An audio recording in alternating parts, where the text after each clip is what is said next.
Fakultas Ekonomi dan Bisnis. Let's go.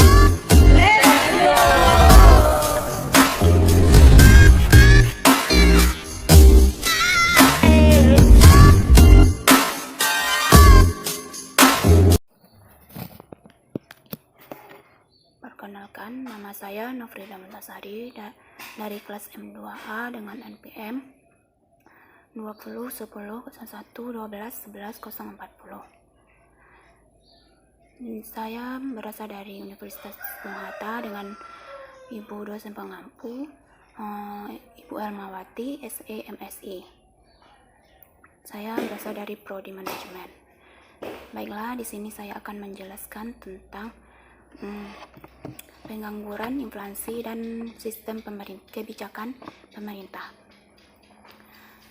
Pengangguran dan inflasi merupakan masalah yang terjadi di masyarakat, masalah yang terutama. Kebijakan pemerintah untuk mendorong bertujuan bersifat ekonomi, yang bersifat sosial dan politik.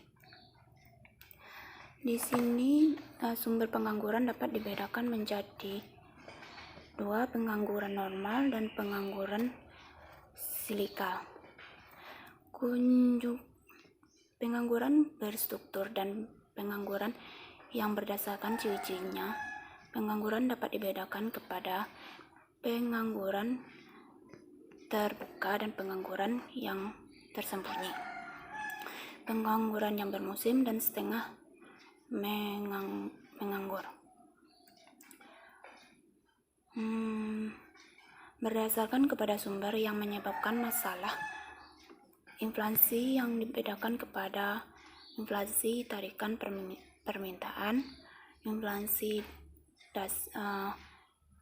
berdasarkan biaya, dan inflasi yang diimpor.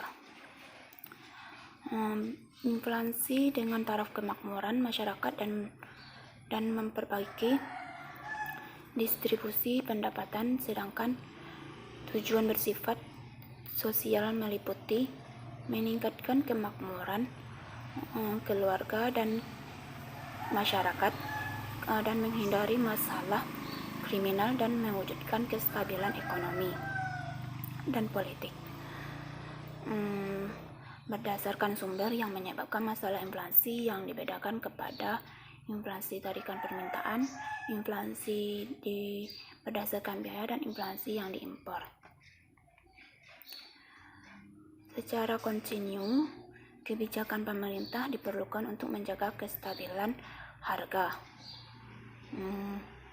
mengurangi tingkat pengangguran pada tingkat yang rendah dan pada tingkat yang tinggi.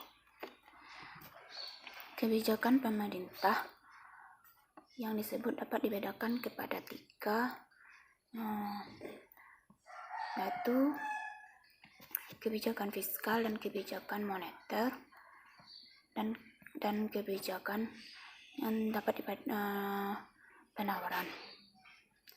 Alat yang digunakan dalam kebijakan yang pertama yaitu fiskal adalah mengambil pengeluaran pemerintah, mengubah pajak dan gabungan.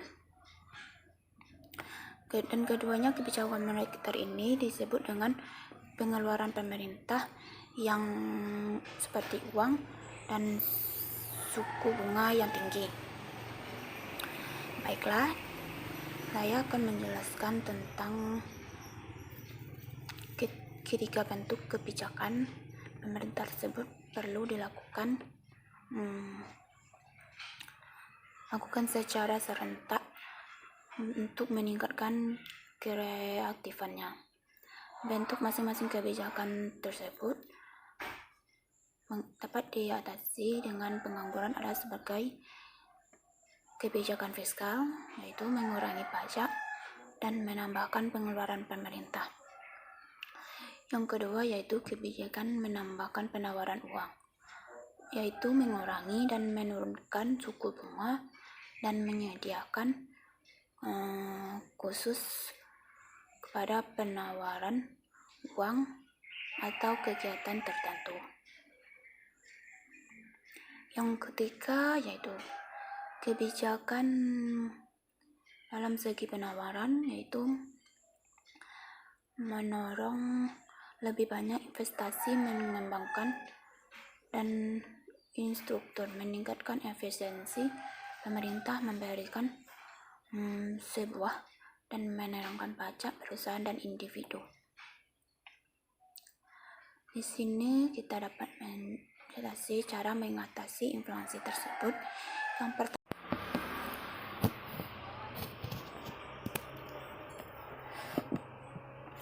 baiklah, saya akan menjelaskan beberapa tujuan dari kebijakan pemerintah. Yang pertama yaitu tujuan bersifat sosial dan politik. Kebijakan pemerintah untuk masalah pengangguran juga bermasalah berusaha untuk mengatasi beberapa tujuan yang bersifat sosial dan politik.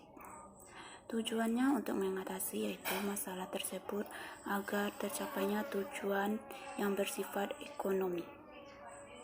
Yang kedua yaitu meningkatkan kemakmuran keluarga dan kestabilan keluarga, yang artinya yang sangat penting yaitu meningkatkan kemakmuran ekonomi dalam berkeluarga dan meningkatkan kesejahteraan dalam berkeluarga dengan cara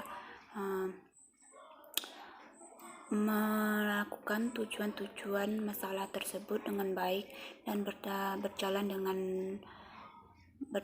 lancar. Kemampuan ini untuk melakukan keluarga tersebut mempunyai kemampuan untuk mengurangi taraf kemakmuran keluarga. Seperti pengangguran mengurangi kemampuan keluarga, yaitu membiayai pendidikan anak sekolah dan memberi belanjanya untuk bersekolah, dan berhubungan erat dengan masalah kemiskinan. Yang ketiga yaitu menghindari masalah kesehatan. Menghindari masalah kesehatan ini bertujuan untuk menjaga kesehatan, untuk menjalani pihak pengangguran menyebabkan para kehilangan pendapat. Kan tetapi di lain pihak, ketiadaan pekerjaan tidak akan mengurangi kebutuhan untuk berbelanja, seperti sewa rumah yang harus dibayar, keluarga yang harus melakukan pengeluaran yang setiap hari dilakukan, yang untuk makanan sehari-hari, untuk kehidupan mereka. Sumber pendapatan lainnya yaitu pengangguran menggalakkan kegiatan berjualan, kemiskinan pengangguran tersebut akan berkurang. Semakin tingginya kemakmuran kesehatan, dengan demikian usaha pengangguran secara tak langsung menyebabkan pengurangan dalam kesehatan. Yang selanjutnya saya akan menjelaskan tentang mewujudkan kestabilan politik. Yang keempat ini yaitu kestabilan politik tersebut, ekonomi dan pertumbuhan ekonomi yang memerlukan untuk kemiskinan taraf kemakmuran masyarakat dan memberikan kestabilan dengan politik. Tanpa kestabilan politik tidak mungkin sesuatu negara dapat mencapai pertumbuhan yang baik dan dilakukan secara benar. Pengangguran merupakan salah satu sumber yang menyebabkan kestabilan ekonomi yang sangat berkurang. Dalam hal ini, selanjutnya saya akan menjelaskan tentang masalah inflasi atau kenaikan harga yang terjadi.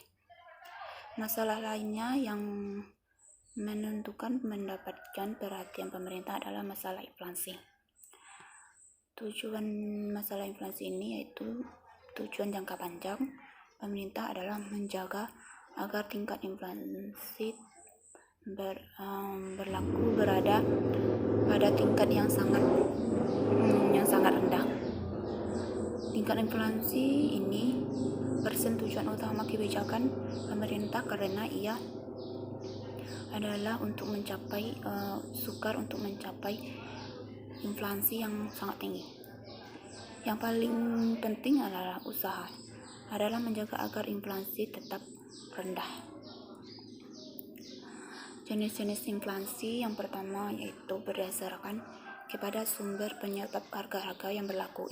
Inflasi biasanya dibedakan kepada 3. Yang pertama yaitu inflasi tarikan permintaan. Yang kedua yaitu inflasi didasarkan biaya. Yang ketiga yaitu inflasi yang diimporkan.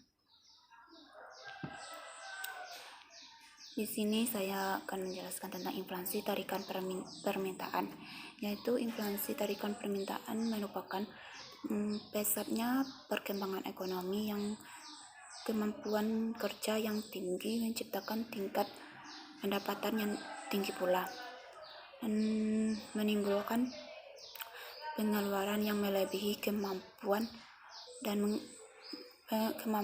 pengeluaran barang dan jasa tersebut. Sedangkan inflasi dengan desakan biaya yaitu membutuhkan biaya yang sangat tinggi untuk mencapai perkembangan ekonomi yang diperlukan. Yang ketiga yaitu inflasi yang diimporkan. Inflasi yang diimporkan ini yaitu harga yang dibutuhkan untuk mengimpor suatu barang dan jasa dengan biaya yang sangat tinggi. Oke, baiklah, itulah penjelasan bagi saya.